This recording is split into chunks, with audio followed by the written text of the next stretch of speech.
Montgomery Meigs was a realist. He had to be. As Quartermaster General of the Union Army, he was also a man charged with tremendous responsibilities. A career officer, fifth in the 1836 graduating class at West Point, Meigs had gone on to a solid career as an engineer in the peacetime Army of the 1840s and 1850s. His crowning achievement, in a near literal sense, was the dome of the United States Capitol, which was nearly completed when the guns aimed at Fort Sumter fired on April 12, 1861, plunging the nation into civil war. The following month, Meigs was promoted to brigadier general and named to the post that he would hold during the 4 years of the war. His daunting task was to keep the Union Army supplied and on the move. In doing so, Meigs would eventually oversee spending in excess of $1.5 billion. Unlike many of his civilian superiors, General Meigs realized the war was likely to be long and difficult, and he urged officials to plan accordingly. On July 12, writing to the Secretary of War, Simon Cameron, he addressed an issue that other officials had overlooked.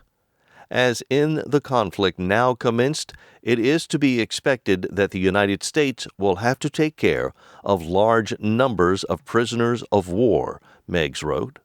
I respectfully call your attention to the propriety of making some arrangements in time. The Quartermaster General called for the appointment of a Commissary General of Prisoners. This official would be charged with the care of prisoners now in our hands and preparations for those likely to fall into our possession. Meigs also urged that a site be selected for a depot and place of confinement for prisoners of war. Specifically, he recommended the Put-in Bay Islands of Lake Erie. Cameron approved the recommendations, and Meigs issued orders to put them into effect.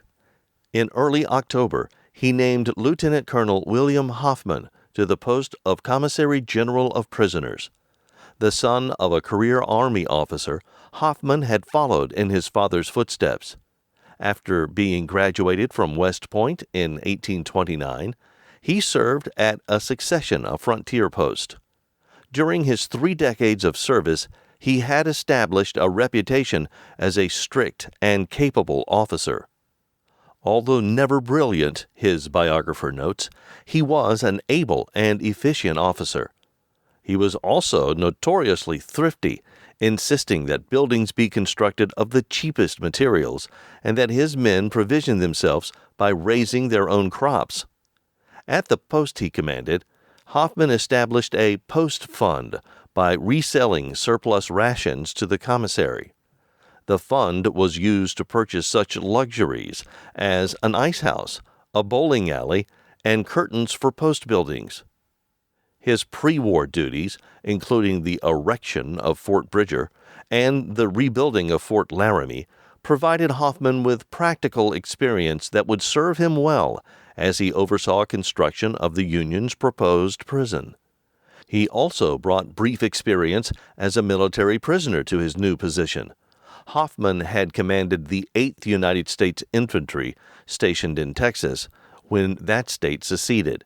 His superior officer, General David Twiggs, surrendered the unit to a state home guard and promptly joined the Confederate Army. Hoffman and his men were quickly paroled, and they started north after pledging not to take up arms or serve in the field against the government of the Confederate States of America until exchanged. This made Hoffman available for the post of Commissary General of Prisoners. He did not want the job, lobbying for a special exchange that would free him for duty in the field. His efforts failed, and good soldier that he was, Hoffman assumed his new duties. Except for a few months in late 1864 and early 1865, he would remain in the thankless position for the remainder of the war.